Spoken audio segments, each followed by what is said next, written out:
Picture this. It's late at night, and you walk up to an ATM. Let's say you just want to withdraw 10,000 rupees. You walk up to the machine fully expecting a completely simple, effortless process. You insert your card, press a few buttons, and just kind of wait. But what actually happens in those 5 seconds before your cash comes out? You know that feeling when you're just standing there waiting, maybe tapping your foot, wondering what's taking so long? Well, there's a fascinating time dilation happening there. Between you standing on the pavement and the cash hitting your hand, there's a massive volume of digital checks occurring globally. It is literally a whole hidden world of security, all happening in the blink of an eye, right beneath your fingertips. To us, the physical steps are incredibly basic, right? Insert the card, enter the PIN, take the cash, boom, done. It feels like it only takes a few seconds, and it looks entirely effortless. But that physical simplicity, it's actually a brilliant illusion. It's specifically designed to hide a highly complex, incredibly secure digital reality. Let's break it down. When you first insert your card, the ATM isn't just reading a dumb storage drive. You know that little metallic square on the front of your card, the EMV chip? That is actually a tiny, highly secure computer. Instead of just blatantly exposing your secret information to the machine, like those old magnetic stripes used to do, it performs complex cryptographic math entirely internally. It's essentially your frontline defense. The card's most valuable secrets never even leave that chip, which is exactly what makes modern cards so incredibly hard to clone. Okay, so next, the machine asks for your PIN. And here is where a lot of people get it wrong. People think the ATM just looks at your PIN and goes, "Yep, that matches." It doesn't. Your PIN is actually a key. And before it ever leaves that physical keypad, it is wrapped up in heavy-duty financial cryptography. It proves you're authorized to use the card, and because it's the master key, it requires absolute, unbreakable armor. Which naturally begs the question, right? Could a hacker just intercept and read your PIN as it travels across the network to your bank? The answer is a definitive, absolute no. Because of that heavy-duty cryptography we just talked about, your PIN never travels across the banking network in plain text. Never. It's fully scrambled before it even transmits, making it totally impossible for network eavesdroppers to snatch it as it flies across the internet. So while you're just standing there staring at that spinning, processing screen, an invisible digital journey kicks into high gear. The card is securely read, a heavily encrypted request is built and fired off, the bank runs its extensive checks, and finally an authorization is received. It's this incredibly intricate, high-speed dance of encrypted data. So what exactly is inside that secure request? Well, the ATM packages up a very specific bundle of data. It grabs your card details, that specific requested amount of $10,000, the ATM's own unique identification number, some transaction info, and of course your authentication data.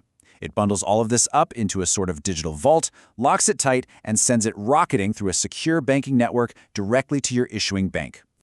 Now, crucially, this digital vault has strict integrity protection.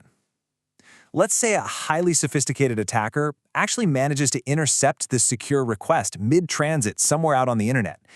Even then, they cannot modify the contents.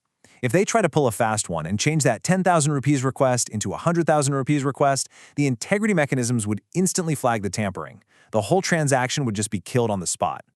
Okay, so the bank gets this secure package, and they instantly run through a rapid-fire security checklist.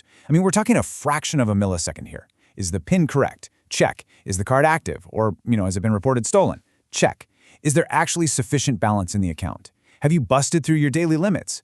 Because security is about so much more than just verifying a 4-digit number. But perhaps the absolute most important check they run is this. Does this transaction actually make sense? See, banks are continuously monitoring customer behavior. If your card is suddenly being used at an ATM in another country, just 10 minutes after you bought milk at your local grocery store, that triggers an immediate massive red flag. The system knows you physically cannot travel that fast, so the transaction is stopped dead in its tracks before a single bill is dispensed. Now, let's clear up a really common misconception. A lot of folks think the ATM itself is in there deciding whether or not to dispense money. Actually, scratch that. It doesn't decide anything. The ATM never independently decides to hand over cash. It is essentially a highly secure, heavily armored robot that just sits there waiting for a definitive yes or no from your issuing bank. It strictly follows orders. Nothing more, nothing less. Only after that definitive authorization is finally received does the physical action actually start. Deep inside the machine, the ATM starts counting out the requested cash. And it's not just blindly spitting out paper. Internal sensors physically verify the exact notes. It checks, and then it double-checks to make absolutely sure the exact correct number of banknotes has been prepared before it ever even thinks about opening that slot. And right before you reach out and grab that cash, the transaction is cemented into history. It gets recorded in both the ATM's internal system and directly into your bank's ledgers. This dual recording step is super important. It ensures that both parties maintain a perfectly consistent, totally tamper-proof history of the withdrawal. Everything is tracked, everything is matched, and everything is logged. So when you zoom out and look at the whole shebang, you realize it's all about layered security. You've got EMV authentication, PIN cryptography, secure network routing, integrity mechanisms, and continuous real-time fraud monitoring. No single piece of technology protects your cash on its own. It is this highly resilient, beautifully coordinated combination of hardware, cryptographic math, and operational checks, all working in perfect harmony. But all of this brings up a really fascinating dilemma. If the digital security is so incredibly strong, where do attackers actually strike? Put on your bank robber hat for a second.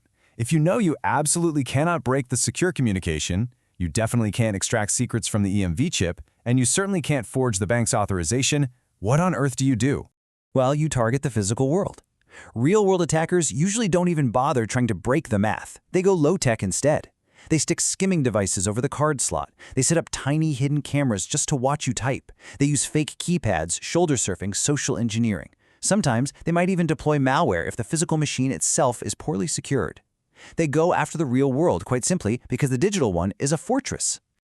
Ultimately, the absolute easiest target in this whole chain is often the human standing right in front of the machine, and this is exactly why your personal security habits are just as crucial as all that advanced cryptography.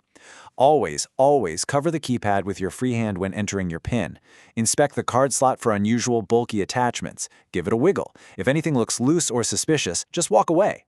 The bank does a great job protecting the network, but you have to protect the terminal. So let's bring this all together and just marvel at the incredibly fast lifespan of this whole thing. At T0, your card is authenticated via the chip.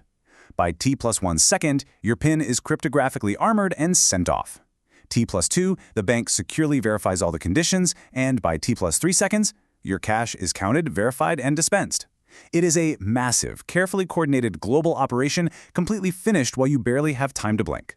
It really makes you appreciate the invisible digital armor protecting our everyday financial lives, doesn't it? Which leaves me with a final, provocative thought for you today. If these systems can secure data so well that even the network and the operators themselves can't read your secrets, how do password managers safely store hundreds of your most sensitive passwords if they can't read them either? Keep that question bubbling in your mind, because that is exactly the cryptographic magic we are going to unravel in our next explainer. Thanks so much for joining me.